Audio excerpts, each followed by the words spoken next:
I want to thank right off the bat our sponsors for this event. We are a 501c3, and the only way that we are able to do these types of events is with the support of our underwriters. And so our underwriters for today's event are the Tribal Alliance of Sovereign Indian Nations, the Western States Petroleum Association, KP Public Affairs, Perry Communications, Capital Advocacy, Lucas Public Affairs, the Weideman Group, and the California Professional Firefighters.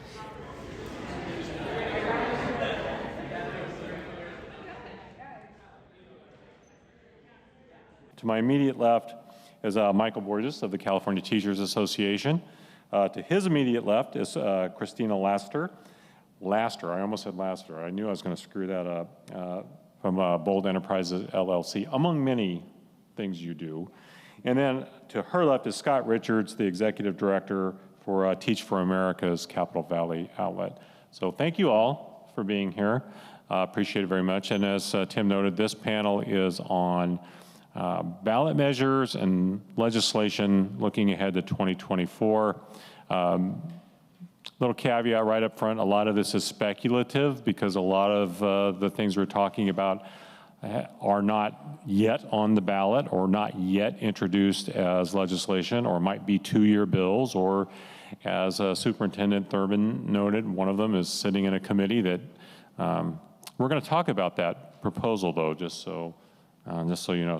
But let's get going with Christina. I'm going to hit you with a question right up front here, because this is one that I think most of us are paying a lot of close attention to, which is a proposed constitutional amendment that would establish a constitutional right to a public education. As I said, I know you're involved with this. Give us your perspective on this particular proposal. So I like to, and I'm going to pull the mic in a little bit because I'm only 5'2", and so it helps if I pull it in. I'd like to just start out with, I'm a mom, and I've been dropping a child off at elementary school for the last 3 decades. I have 4 grandchildren. I have a 30-year-old and a 12-year-old. I'm in this. I'm fully vested in this. And so I also immediately after high school went to work for one of the second largest districts, which was San Diego Unified.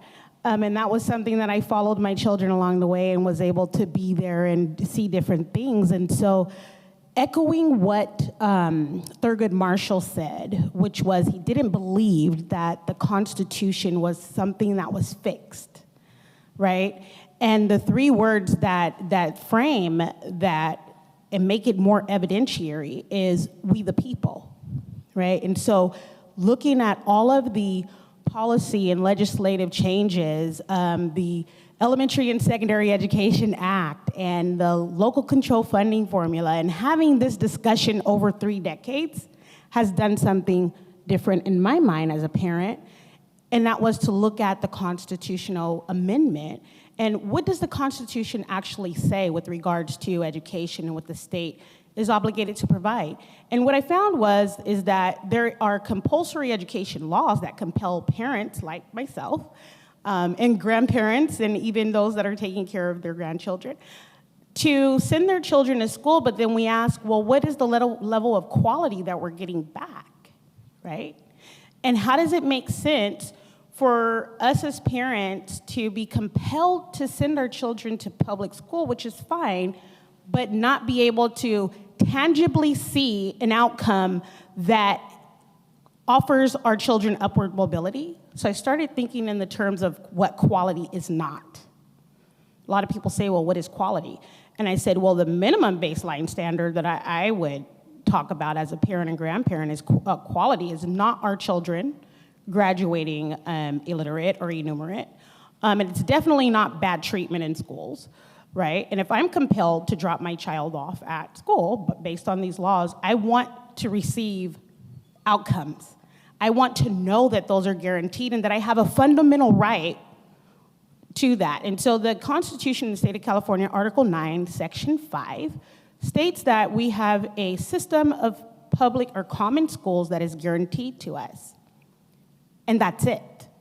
And so I started talking to other parents about the level of quality and what is it that they would like to see. Is this like a civil rights thing or, a constitutional amendment was where we landed. We want to see that 1879 language updated and to include a minimum baseline standard of what we're going to be able to receive when we follow the compulsory education laws. And so that's where we're headed with this initiative, and that was my role in it. And like I said, over 3 decades worth of experience in education, I think it's time. So I'd like both of you also to weigh in on this, because I think the question that comes with something like that is what would that actually do? You know, how would that have an impact on students and their parents? So, you know, let me start right here. You know, Michael, what's your thought on what such a constitutional amendment would actually do to education in the state of California? Yeah, I mean, let me get a little closer.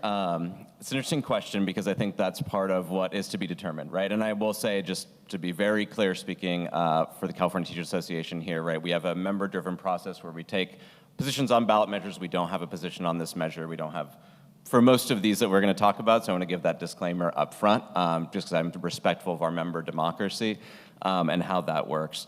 But I do think that, to your question, Rich, I think that is part of what we struggle with as an association, which is, you know, we have a 160-year history of advocating for students, right, of advocating for better standards in public education. And I think that we currently have a system, right, where the decisions are made by elected school board officials, elected legislators, elected members of statewide constitutional officers. And the how here, I think, is always unclear, and we're wary that if it's going to be something just to turn it over to the judicial system, that this is about a private right to action, right to be able to sue districts, the state, whomever it might be, county boards, to force changes on who knows what, on a number of issues. I mean, if you can really think about it, anything related to education being having to go in front of a court seems like a bad way to make reforms and changes in our education system when we have a democratic system to make those changes all along the way. Scott, I'll pose the same question to you. What is the potential in your mind of such a ballot measure? Great question. I think, well, one, I would say the idea that every student in California has a right to an equitable and excellent education, I think is a commitment we can and should make as educators and Californians. And I think there's a lot of people doing a lot of work to ensure that that happens. I think with this, what I understand, I think similar, and we also, Teach for America, don't have a position on ballot measures typically, but I think it's an important conversation to have, and I think that what I would be interested in understanding more, and I think for the public to understand, is what would be different, you know, on Wednesday morning when we wake up and we have a constitutional right to an equitable and excellent education. What will be different in our schools and our communities, and who's going to benefit from that? And I think that we should be thinking about that, because I don't think anybody, at least that I know in California, is going to say, like, no, that's not something that we want for our kids and in our communities. But who is this empowering, and what's the strategy after that? I think that we have a long and rich history in California and the U.S. when there are laws on the books and fighting for civil rights, you know, through the courts. And I think that we have a rich history of that. But I think I would want to understand, you know, what is this going to mean for us in our schools and our communities, and what's going to be different, and who's going to benefit from that at the end of the day?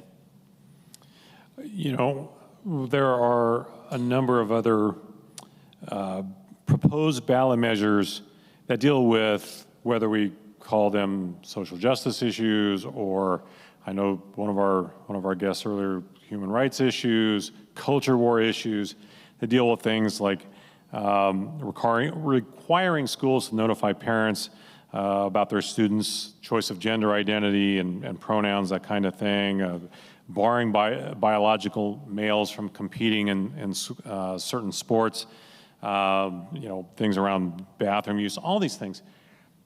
Weigh in a little bit on how those impact education. Are those things that are detrimental to education? Are they positive to education in some way? Michael, let me start with you this time. I mean, I know you say you don't take positions on ballot measures, but I'm sure these are things that you're paying attention to. Sure, absolutely. And, you know, some of this stuff, because some of these fights are happening already at the local level, right, even if not statewide ballot measure yet, But really for us, this starts from the simple place of schools should be safe and welcoming spaces for all kids, period, full stop, right? So when you start to get into these places where you're talking about forced outing policies, right, that have no regard as to whether it is a safe space for that child, right, to have that conversation with their parent or guardian, when it is just mandated 100% of the way to put educators or administrators or whoever it's going to be in the way and potentially put a child's safety at risk, that's going to be something that we're always going to stand against. Because we just do feel that schools we know that there is a crisis, right, amongst, especially if we're talking about these forced outing policies, right, a crisis among bullying of our trans youth, a crisis of suicide among our trans youth. And if you're making now schools maybe one of the last safe spaces for some of these folks unsafe, then we know it's going to have just detrimental impacts across the state. And we have been, I will just say very clearly, at the local level, been organizing and fighting against these types of policies at the local level through the judicial process, and I would anticipate if these were to come through on the statewide level, we would oppose those as well. I'll just move down the line here, Christina. So I work with the population of families and parents that are the ones that people typically don't listen to, and it's typically the Black parents and families and the special education parents and families, and this issue has not come up from the perspective of where they're concerned. I think that they're concerned overall with their child's physical and social safety. And so I really can't speak as to what the parents are asking for or requesting within this initiative or bill or proposal. But I can say that it's not something that comes up in our typical conversations because they're trying to avoid all of the other issues that they face on a day-to-day basis. Thank you. Scott? Yeah, I think that's a really interesting insight around what you hear parents talking about. I think my first thought is I just think about the human element of this when we talk about trans students and LGBTQ students and families that have children that are trans or LGBTQ. It's complex, it's nuanced. I think that there are a lot of issues and challenges that families and students from those communities face. And so I think sometimes when we're talking about this, we talk about it through policies or mechanisms or kind of like the mechanics of things. And I think that there is a real human element of a lived experience of what it's like to be in California school or in the US as a trans or LGBTQ student. I think what that makes me think is like, I would like to see, regardless of if a ballot measure passed or not, like what I think the real issue is like, how are we supporting teachers, administrators in being in classrooms and supporting and creating a safe and learning environment for every student? I think the commitment that we should have should be clear that regardless of who you are as a student, regardless of if you're a trans student or LGBTQ student, that when you come to school, there's a safe learning environment for you to learn and grow as a student. I think we should honor that commitment. And I think it'd be like more clear and say from our perspective, I don't think any initiative that or policy or law that we are talking about for all of California should target or discriminate against any particular student or group of students. I just don't think that that's the approach that we should be taking. And my other thought, kind of what you were talking about, is I'm glad you said what parents are talking about. And maybe it's just virtue of the circles that I'm in or that we're in. Like, I don't know, I know that in the culture war conversations this comes up a lot, but in other spaces not as much. And what I kind of keeps me up at night or wakes me up is that learning loss from years of a COVID pandemic wiped away about 10 years of progress for kids in communities across California. That was progress that was hard earned over 10 years, incrementally, I might add. 1% to 2% of growth per year that was wiped out in a matter of a year or two. That should be front and center of our mind when we think about what are the conversations we're having and who is most disproportionately impacted by that learning loss. We know that it is communities of color. We know that it is trans and LGBTQ students or foster kids or homeless kids. That should be front and center. And then I also think what I hear a lot of conversation about is just the state of or the strength of our educator workforce in California. We hear the words teacher shortage or teacher retention. Like we don't even have enough folks to be in classrooms leading those safe, thriving learning environments now, and we don't really have a pipeline to that over the next few years. And we also don't have a diverse teacher pipeline.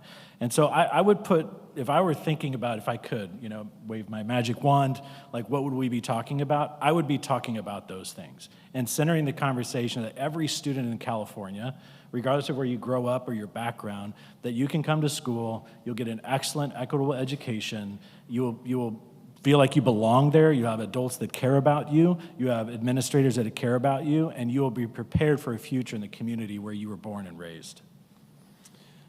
Some of the conversation that we've been having throughout this day is, a lot of it actually has dealt with this, the tension between local and state control.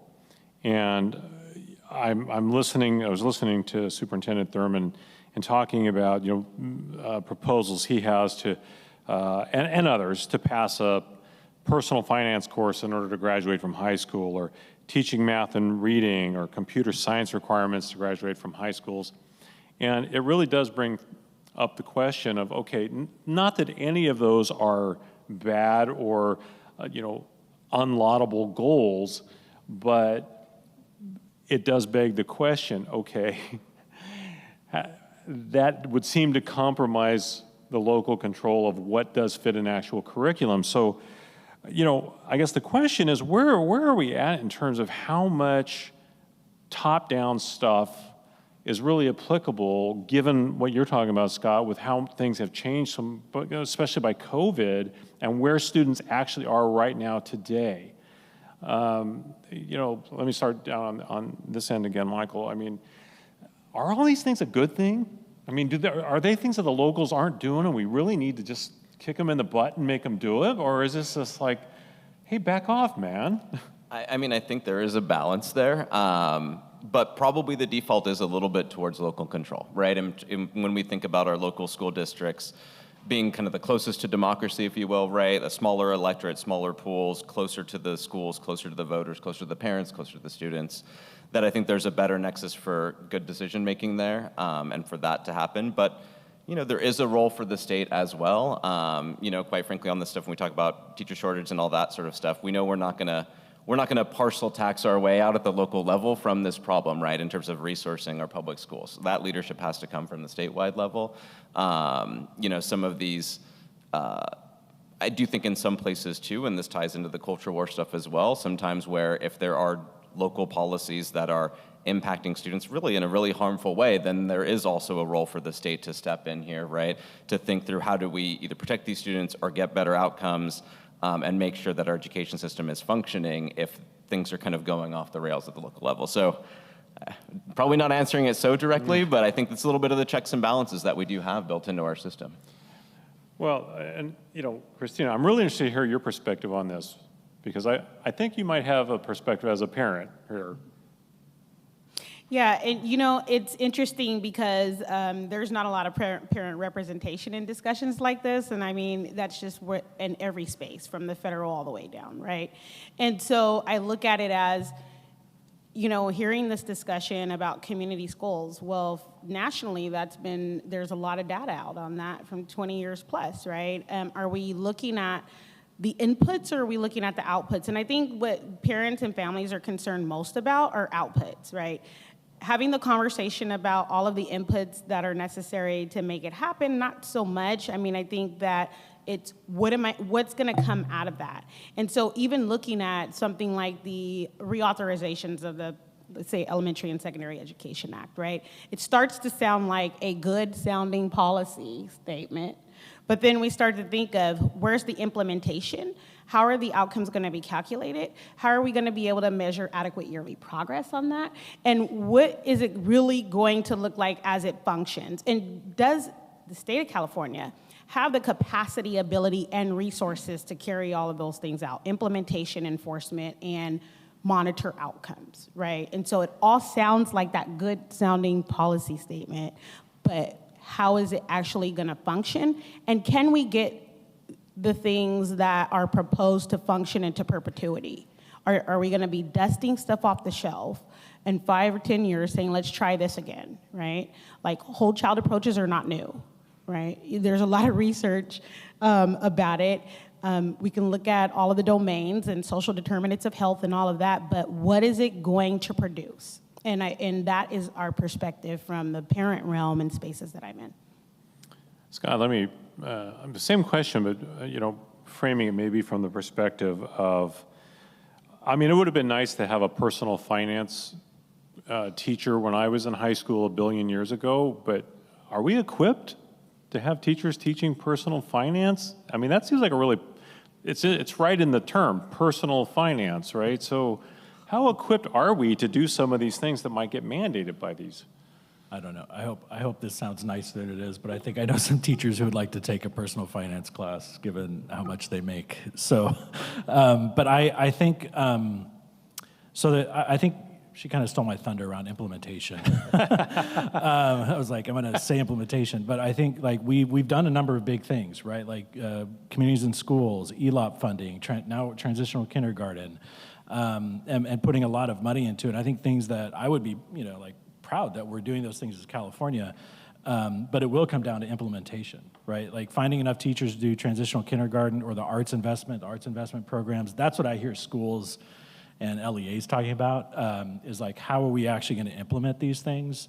There's a pile of money in extended learning that hasn't been utilized yet because we're trying to figure out how to use that. And I'm only mentioning those things because when I thought about your question, like personal finance, I mean, the answer, yes. I wish I would have had a class like that. I look at my own kids. I have all four, well, my oldest is now in college, but my kids are all in school. And I'm like, yes, learning personal finance would be great. That'd be a great idea. Computer science or even computer language and computer programming, I think it'd be great. This is my own opinion, not TFA, but like if there was a computer language as a second language that would set up kids for putting them on a path to different opportunities. I think the challenge we have is around how do we implement that? How do we actually make that happen on the ground in schools? And we're always going to run into an issue. It's going to take people to do that work. And we have a hard time finding people, and we have a hard time keeping people. It's not, I think they're related.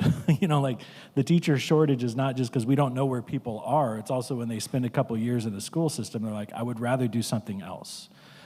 Or even we do a lot of recruiting. I think even as we're in college campuses and talking to potential folks that want to consider a career in education, there's so many other options now. And they look at what's happening and what we're talking about, like from all the things. And they're like, I could do something else to make a difference in the world. So there's like actually the conditions in the schools. So I don't know. One part of me says, yes, I would like us to do those things. But I think in California, we have a real issue when it comes to, do we have the people and the talent to actually do those things? And I think we know we just don't. We just don't have that. And I think we should be thinking about how we build an educator workforce of the future and devote a lot of time to that. The last thing I'd say on this too is, I was mentioning COVID before, COVID didn't just kind of create inequities. I think a lot of us know that. It exposed long-standing inequities and disparities in schools. And so I remember this moment we had of like, what's the new normal, or reimagine education, or the future of education. I think when I read a couple lines below, I was like, to your point, like, are we reimagining things, or are we just kind of trotting out things we tried 10 years ago that, we changed the label of it, or it's something different now? And I think that what that makes me think is us as a community, as people, is like, how do we all come together, find a way to work together, and think about what is the real future of education for our kids? What is going to prepare them for the future for opportunities in California? And to the LCFF question, it'll probably look different by community. I grew up in the Central Valley. I grew up in a small town in the Central Valley. And I think like the pathways to opportunity look different there than my peers who grew up in LA or the Bay Area. It just looked different. Not that we can't all go pursue the same things, but I think opportunities there look different. So I think there's power in how we think about, school governance and distributing resources. But I would center students, this next generation, Gen Z, and the next generation that's coming up, like, how are we preparing them to be leaders in our world of these institutions and organizations we built? That's where I'd put my focus on. Again, if I could wave my magic wand, which I left in my backpack, but I'm happy to bring it out. There's another proposal that would establish education savings accounts where a parent or guardian could, if they had an eligible student, they would receive $17,000 in public funds, and that could be used then to enroll that student in a private institution, including a religious institution, or even homeschooling. Now, the reason I ask about the impact on this is because this is the kind of thing coming at a time when we've been talking about declining enrollment, which is directly tied to school funding. So what impact do you see something like that having if it passes? I mean, my initial reaction is, well, this is probably going to be really tilted toward, one socioeconomic group over others, but I don't know. You guys know a lot more than I do. Scott, let me start with you this time. We'll work this way. What's your thought when you hear a proposal like that and its possible impact? Glad you started with me. This is one I was like, I might have less to say about education savings accounts. Here's how I think about it. Like we don't really have Teach for America if it's an official position on that. But as a parent or maybe a community member, when I think about this, I think a lot about the role and value of public education. I went to a public school growing up. I went to a public university here in California, which I'm proud of and happy that I went to a public university. My kids go to public schools. I come from a long line of people that taught in public schools. So my mom retired in Fresno Unified, my aunt retired in LA Unified, my grandma taught, like literally, everybody's been something in public education. It took me about 15 years to figure out I want to do something in education, but I followed in the footsteps, and I think that we should be thinking about how might that or might not undermine or support how we're strengthening schools in our communities that provide an education for every child in that community. I think about one example here in Sacramento of somebody I knew who wanted to send her kids to her local school. That's what she wanted to do. Local elementary school right in downtown Sacramento. And she used her resources, people that she knows. The school had closed down. Should have said that, important point. The school was not open. And so she organized people in her community and ran a campaign to reopen that elementary school in downtown Sacramento, Washington Elementary, in case some of you know it. And today it's a thriving school in downtown Sacramento. And I think when I think about public education or how we're educating kids in our communities, I think that reflects more of what I want my own kids to be a part of, how I want to be involved in my community. That's what I would value. So I know that's a long way around education savings accounts, but I think I am cautious around things that might take away from how we invest and build a great public education system. I don't know. I didn't remember this growing up, but California had one of the best public education systems in the country at one point, right? Like before, I don't know, was it the 70s? Somebody can help me on the history. We had that, my parents went to schools and that, and I think that's something that's possible. I think that's what I'd like to see. Christina, I'll ask you the same question. How would you see something like that impacting your world? So, you mentioned declining enrollment rates, and the part of the discussion that needs to be looked at is why the decline, right? Everybody didn't just move away, right? And so you already have parents that have made a decision by voting with their feet. And to say that those parents don't deserve the support, because I know that there was an 18% rise in Black homeschoolers. And so we look at it from the perspective of, were they being offered what they needed in their local community, and do they have what they need for their children to thrive now? I trust the parents, and I respect the parents as a voting bloc, right? That will be able to make a decision with regards to what is best for their children. And so since I do support those rise in homeschoolers and helping them to navigate, the resources that are available, I support their ability to say, we need a little bit of help here. I mean, if they can't go to the local school for various reasons that we know exist, like discrimination and safety based on that discrimination, and they choose to leave to provide their children with whatever better that they can, I think that the state has an obligation to support that, because they already tried the local school and it may not have worked out. Now, on the other hand, like you mentioned that situation in Sacramento, I wish that parents in Oakland could have did the same thing, but they couldn't, and they tried. And so now where are they gonna go, right? And so there has to be not just one thing. I think that we need to look innovatively and forward at how can we support children and families overall. And if they want to vote for the savings account, not saying that that's something that I'm gonna go vote for, I'm just saying, like, I support the parents, and they've already started voting with their feet.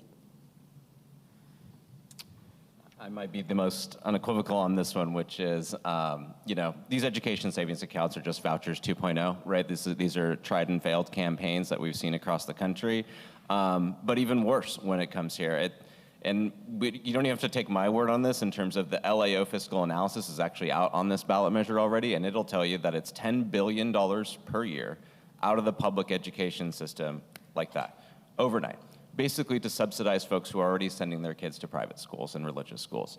So our education system can't take that, right? That is not, and that is just year one. That is not what this means over the long run, right? As we are subsidizing folks to send their kids to private schools. And a little bit like Scott, I was actually born and raised in Tulare, so I know what it's like being from the Central Valley, and where there actually really aren't private schools, even as an option, right? So we're basically going to be taking this money, right, that is our tax dollars meant to support all of our students in our public education system, and cherry picking and handing it out for folks to subsidize their private school education.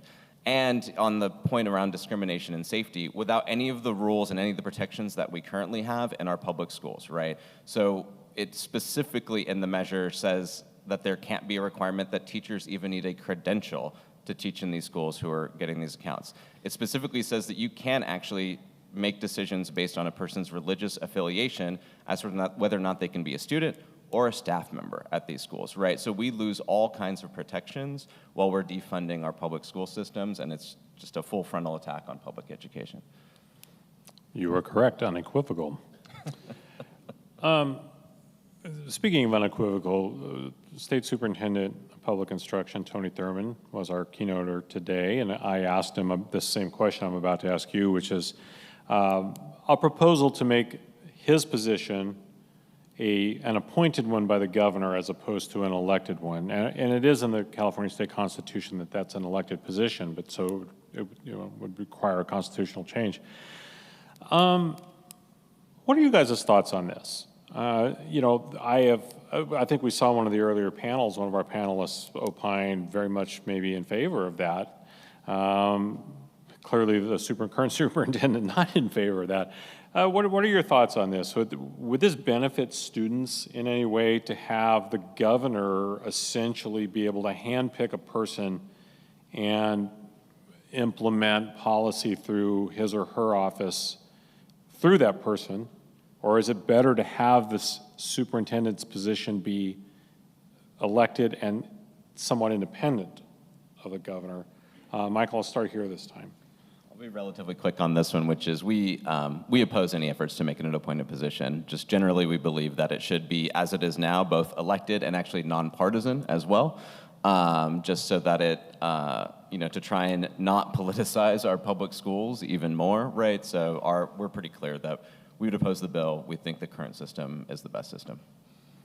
Christina? Yeah, I'd have to agree on that. I mean, it's a simple answer. If I know that I'm going to get rewarded for doing my job, I'm going to do my job, and I'm going to try to do it better each time so that I can continue to receive that reward. And the reward is that the people are going to acknowledge that you're doing your job, and they'll continue to vote, right? And so that's the easiest way that I can put it. And then changing that to an appointment can easily turn into something that is tied to political agendas and along party lines, and really essentially undermines the vote, right? And the people's ability to vote on positions like that. So I agree with that. I think what I heard in part of your question was how would that impact students?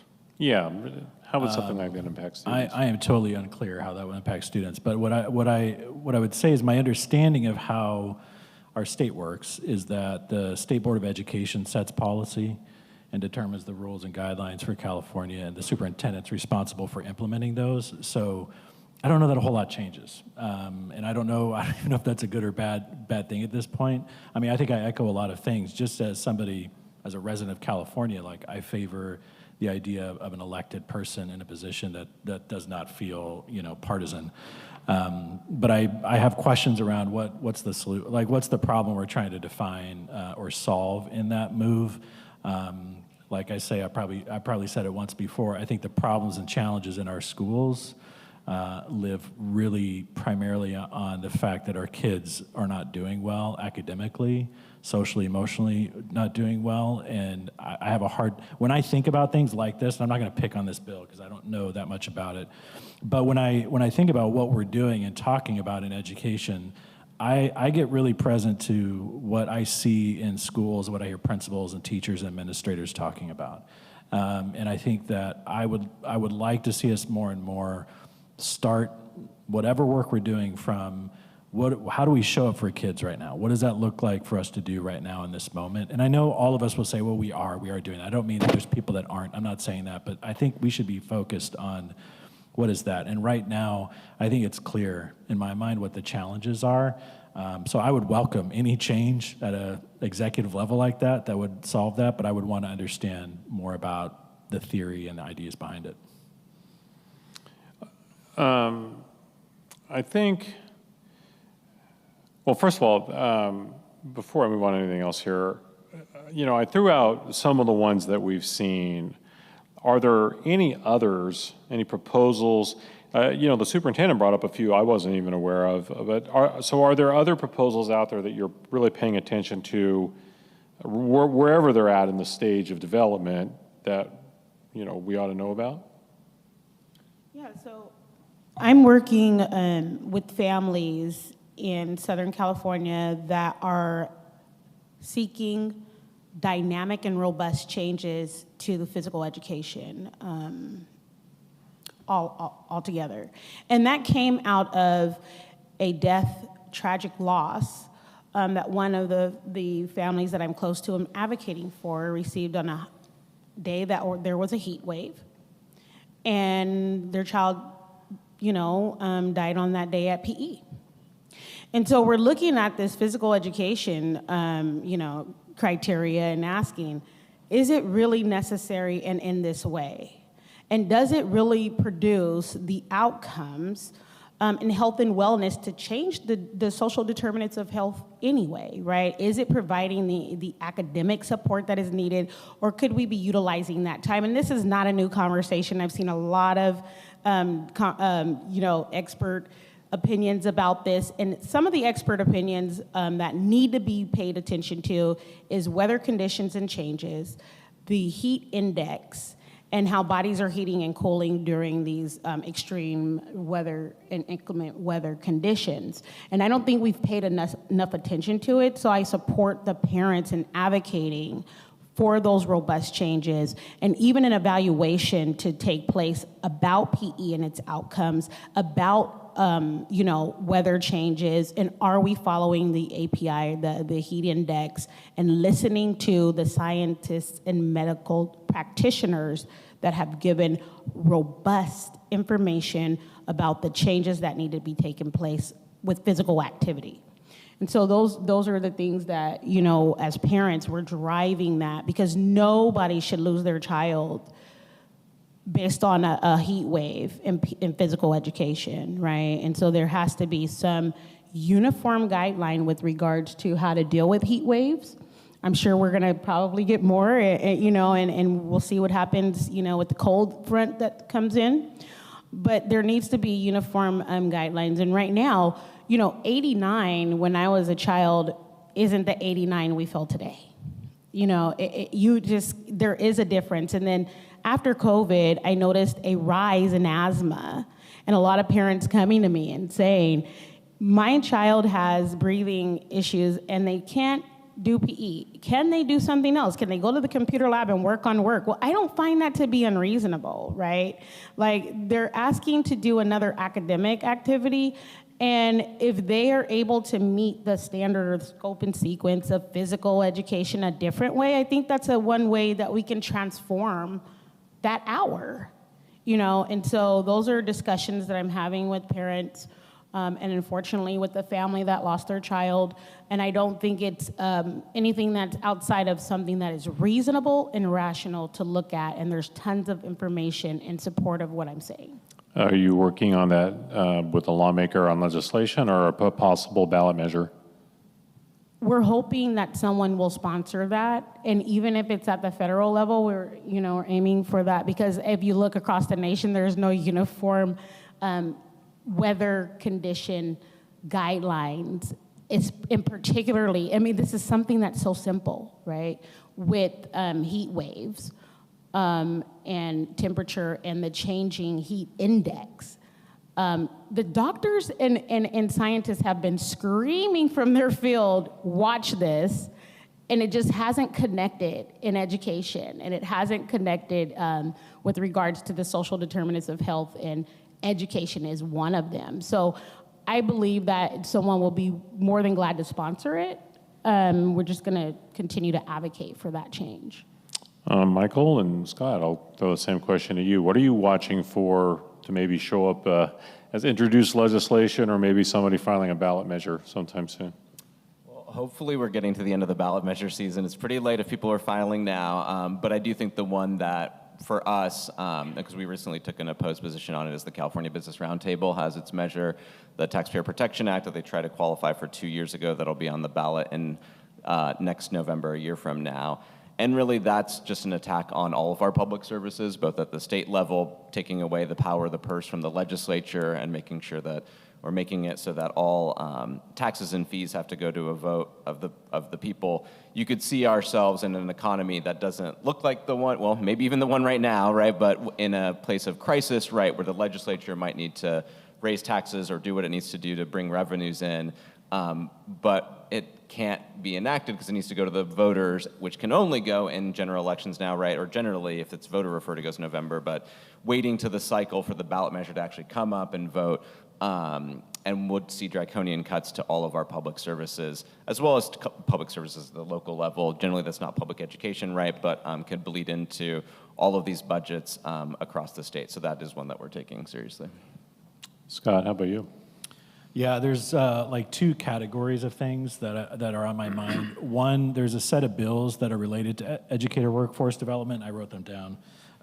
AB 934, AB 238, and then there's a Senate Bill 765. I mention these because I think that they are new or interesting ways to think about how to address workforce challenges in education.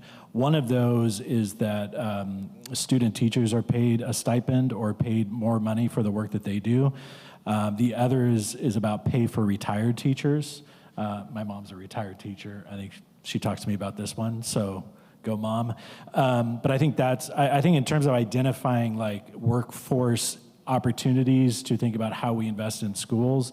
The other is interesting. I'll say it's interesting, but the Senate bill, I believe it's the Senate bill, is talking about like how to actually recruit and identify like almost market education in California to kind of the next generation coming up. And that's my quick summary of it. The reason I think that matters is because so many people, young people, are choosing careers outside of education, and I mentioned this before already, that just because of all of the kind of the fighting and the politics, kind of the messiness of education, and I think we need to take a good, long, hard look at current college students and the work we're doing to connect them to opportunities and careers in education.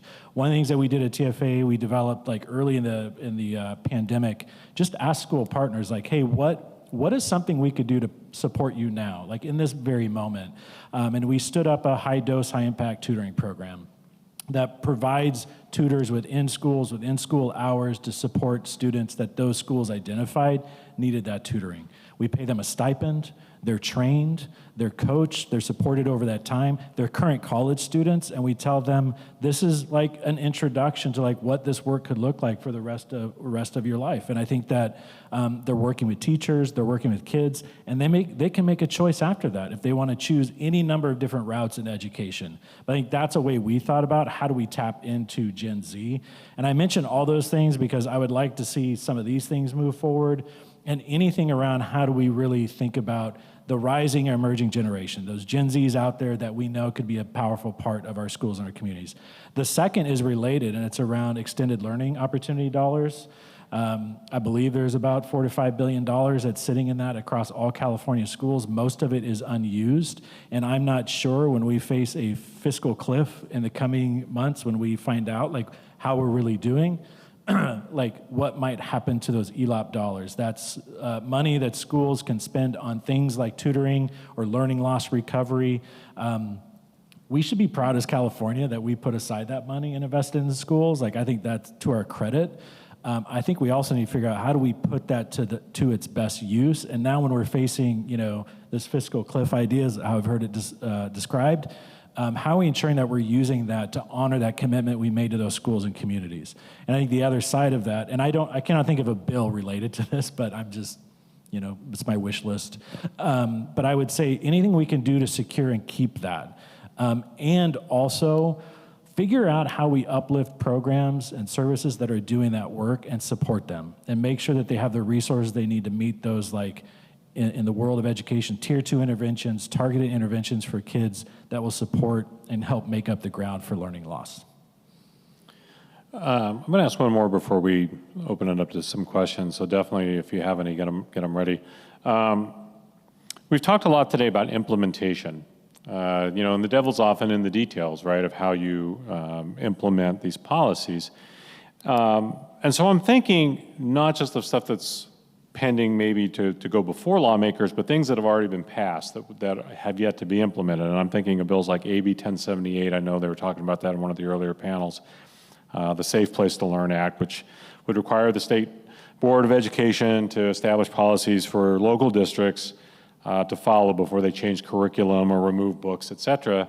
There was another bill this year that passed on outlawing suspending students over willful defiance, things like that have yet to be put into place. Christina, let me start with you again. What are some of the things like that maybe that you are really looking at with the closest eye right now? So I felt set up a little bit, okay. What I look at actually is the LCFF fully implemented, right? Like, seriously, with looking at the progress rates, yearly progress rates, and how do we shift those into higher amounts, right? A lot of times I'll look at the local control funding formula, LCAP, and the rate of progress that I see proposed is not something that I find to be one that will produce outcomes in the way that the plan states. And so, the County Office of Education, can give guidance and all of that wonderful stuff, but who is really making sure that those measures are looked at in a real way to produce the vital changes that are necessary, and to make sure that those goals and measures are set to the population that they're supposed to serve, right? One of the other things that I have a lot of complaints around is special education. And I believe as a society, we just don't do well with having the discussions around special education, and parents are saying, my IEP is just not working for me, my 504 is just not working for me, what is it that I do? And then when I ask for support, I'm told to go to an outside of the education system agency for the support because we don't have, there's no capacity to fully implement or carry those out. And so I think my asks are very small and reasonable, but they're something that need to be done and something that need to be looked at over time, and that is within the population of parents that I serve, and their requests are reasonable. Scott, we'll work our way back this way. So Scott, what is yet to be implemented that you're paying the most attention to? Yet to be implemented. That's a good question. I feel like I might say more of what I've already said. I was going to go a different direction on your other question. Can you repeat your first question that you asked her? Well, I mean, there's lots of bills that have been passed and signed into law, but they haven't been implemented yet. And so is there anything in particular you're watching very closely to see how it does get implemented? I mean, I think the one that I'm particularly interested around, like disciplinary action on schools. And I think I felt like part of what was what I interpret your question as is like, as we've talked about these things, like where is there hope? That's kind of what I read into your question, and where are we seeing kind of a light at the end of the tunnel? And I think there are things that we're doing that we know can and should work. And I think around specifically in so many districts where there has been disproportionate suspension rates, expulsion rates for Black students in particular, I think we know enough now to know that when we think about different approaches to discipline, or even just don't use the word discipline, but think about other approaches to how we are building a learning environment, investing kids, building relationships, that proves to matter for a kid's success academically. Like it actually makes a huge difference. And I think secondly, related to that is anything around, in particular, investments in diversifying the educator workforce. We also know enough that if a student in California, this is research in California, if a Black student has just one Black teacher in elementary school, at some point in their elementary career, they are more likely to go to and graduate from college. Just one. Not talking about all 12 years, just one. And that's a challenge for us in California. Think about the diversity of our student body. Over 70% identify as people of color, and our educator workforce overwhelmingly identifies as white. We need to think about that, and what does that mean for the experiences the vast majority of our kids are having in a school, and really put thought to that. So I think the disciplinary, the measures and the bills and work, I think is good. I think it's a good step in the right direction, and I think it addresses many of like the underlying belonging issues that students have. I think secondly, I keep an eye towards like what are we doing to diversify the educator workforce that really reflects students and communities in California. Michael, what's your perspective? I'll be super quick on this one. I do think, and folks mentioned it earlier, but I think the implementation around community schools will still be something to really watch, right? Because I think that we've seen in some places a real top-down model. We've seen in some places where literally a third-party nonprofit has just been kind of handed the keys and be like, all right, tell us what a community school is, right? And I think that that's actually perversing the model, right? Which is really trying to go back and be granular, right? With parents, with community, with the local educators, with the administrators, right, and really build out a school that addresses the needs of its particular students more effectively, versus a lot of just top-down, something that someone grabbed from another state or another district, right, because that's really not the model then, right? We're perverting what it's supposed to be about that local democracy and local control. Well, we can open it up to questions now if anyone's got a question or if anything came in online. We're happy to take a question. While you have, we got a few minutes left here, if anyone's got one. I do have one question. So right now, truancy and attendance is a significant problem in California. It was already not great, and then during the pandemic, it really got much, much, much worse. And one of the earlier panels talked about how resources are allocated in California by attendance, not by people who are actually registered in the school, but by the actual number of kids who are showing up. So is that something that can be addressed at a legislative level, or is that going to have to be addressed on a district level, or what do you see would be the best approach to that? And is that something that is really being discussed that you're aware of in the coming year? So I'll go ahead and answer that. I mean, if you look at the way that the law functions and the truancy rules in SARB, like we're talking about that compulsory education law again, right, and how to enforce that. And if we see that the law hasn't really produced the outcome of making children go to school more because the consequence isn't really something that is provoking the outcome, right? Then how are local districts rewarding attendance or incentivizing and supporting through the necessary resources that parents need? I mean, the communities across this state are shifting, demographics are shifting, and a lot of that along the lines of income, right?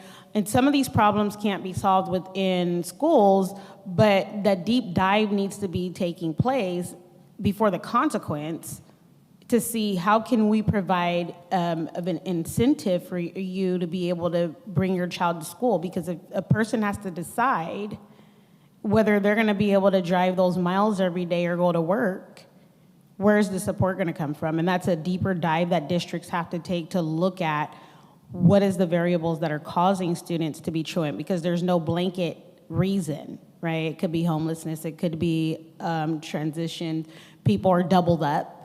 That's considered homelessness under the McKinney-Vento Act, right? You have families that are doubling up to try to help each other, but do they necessarily have the transportation and the means or whatever is necessary to make sure the child goes to school every day?